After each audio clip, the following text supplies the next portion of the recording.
네, 이번 영상에서는요, 원과 직선의 위치 관계는 어떻게 우리가 알 수 있는지에 대해서 한번 알아볼 겁니다.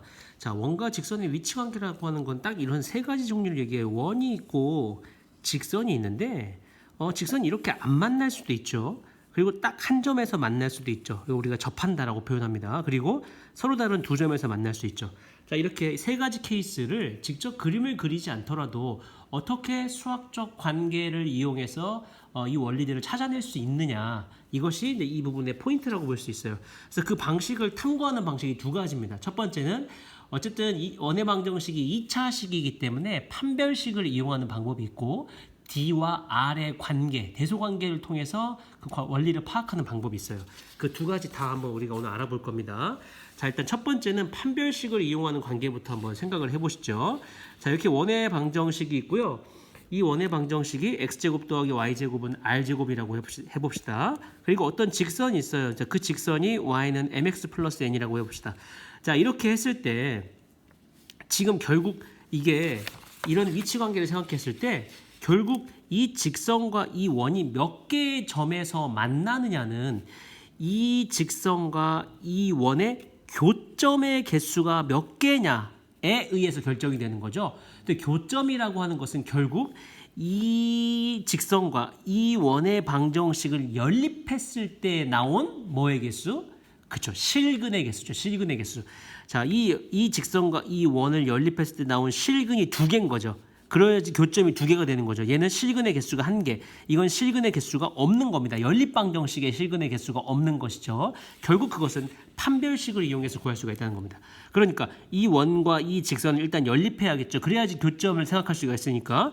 그래서 얘를 이렇게 여기다 이렇게 대입을 하는 겁니다. 대입해서 이렇게 대입하면 이렇게 되겠죠. 그죠? 이렇게 되고요. 이거를 이제 곱셈 공식을 써서, 이건 여러분들 외울 필요는 없어요. 문제 상황에 따라 다르기 때문에 이거를 곱셈 공식을 써서 x에 대한 내림차순으로 이렇게 정리해주면 이렇게 나온다는 거죠. x에 대한 2차 방정식이 이렇게 나온다는 겁니다. 그러면 x에 대한 2차 방정식이니까 그걸 어떻게 하자? 판별식을 이용해서 구하자. 이게 바로 핵심인 거죠. 자, 판별식을 구했을 때 판별식이 0보다 크면 어떻게 되겠어요? 그렇죠? 판별식이 0보다 크면 그 원과 그 직선의 교점의 개수가 두 개란 얘기니까 바로 이 상황인 거죠. D가 0보다 크면 이렇게 서로 다른 두 점에서 만나고, D가 0이면 이렇게 한 점에서 만나고 접하고, D가 0보다 작으면 만나지 않아야 되니까 이렇게 붕 떠 있는 거죠. 예, 그래서 여러분들이 실제로 중학교 때 수학 2에서 배웠었는데, 특히 이 접하는 상황은 어떤 상황이냐면 이 직선과 원의 중심을 연결한 선분, 이 접점, 이 접점에서 원의 중심까지 연결한 선분과 이 접선이 직각이 될 때를 얘기하는 겁니다. 이렇게 직각이 될 때 우리가 이것을 접한다, 이렇게 우리가 표현을 하는 것이죠. 네, 여기 접점 이렇게 우리가 표현하고, 여기 보면 이렇게 잘 나와 있죠. 그죠? 접선, 접점. 어쨌든 판별식의 부호, 0과의 대소관계, 0보다 크냐 0이냐 0보다 작냐에 따라서 원과 직선의 위치 관계를 파악할 수 있다. 이게 핵심이 되겠네요.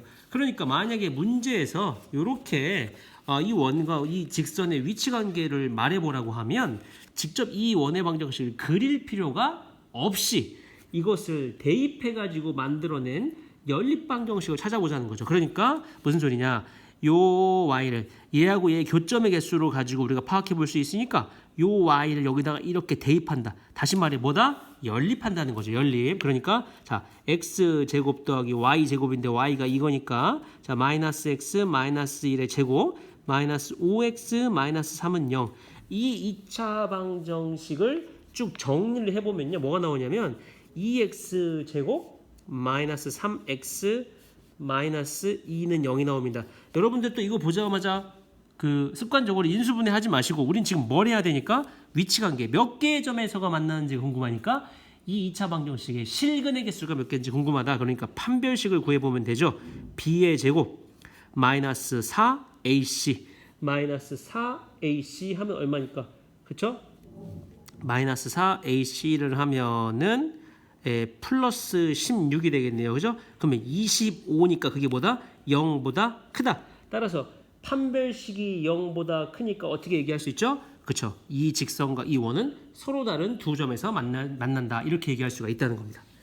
자, 이런 방식이 있고 이런 방식도 있어요.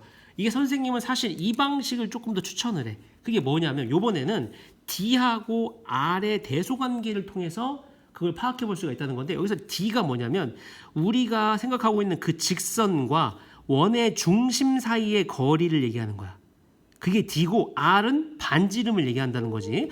그럼 이렇게 서로 다른 두 점에서 만나는 직선은 이 직선과 원의 중심 사이의 거리 D하고 R의 관계를 비교했을 때 D하고 R 중에 뭐가 더 크다? 그렇지. 바로 R이 더 큰 거죠. D하고 R 중에서 R이 더 크면 서로 다른 두 점에서 만난다. 그럼 이거는 뭐가 되겠어? 이 직선에서 원의 중심까지의 거리, 그 D가 곧 반지름의 길이와 같죠? 그리고 D하고 R이 같으면 접한다. 그렇죠. 또 이 직선이 이렇게 만나지 않는 상황에서는 이 직선에서 원의 중심까지의 거리, 여기에 곧 D가 되는데 그 D가 반지름의 길이 R보다는 더 크죠? 그래서 D하고 R 중에서 D가 더 크면 바로 뭐다? 이 직선과 원이 만나지 않는다. 이렇게 얘기가 되는 거죠. 그러니까 여러분들 어떻게 하면 되겠어? 일단 이 직선과 원의 중심까지의 거리를 구해서 D를 구하고 반지름의 길이를 구해서 그 둘 사이의 대소관계를 이용하자. 이게 핵심인 겁니다. 그러니까 예를 들어서 자, 이런 문제를 이렇게 해결해 볼 수가 있다는 거죠. 아까는 어떻게 했어요? 아까는 얘를 여기다가 대입해서 2차 방정식을 만들어서 거기에 판별식을 구했죠. 연립해서. 근데 그렇게 하지 말고 일단은 이 직선과 원의 중심까지의 거리를 구하자는 거야. 점과 직선 사이의 거리 구하는 공식을 이용해야겠지. 자, 그러려면 직선을 어떻게 표현하자? 그쵸, 일반형으로 표현해야 된다. 2x-y 플러스 k는 0이라는 직선이 있고요.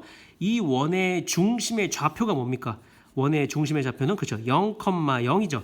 그럼 일단 이 직선과 이 점까지의 거리 D를 구하자는 겁니다. D를 구하면 뭡니까? 루트 이거 제곱 더하기 이거 제곱이죠. 5분의 절대값 AX1 빵이죠. 이거 두 개 곱하면 0. 공식 이거 곱하기 이거 0 더하기 C니까 K. 요게 바로 D가 되죠. 근데 R은 뭡니까? R은 여기서 루트 5가 되죠. 루트 5.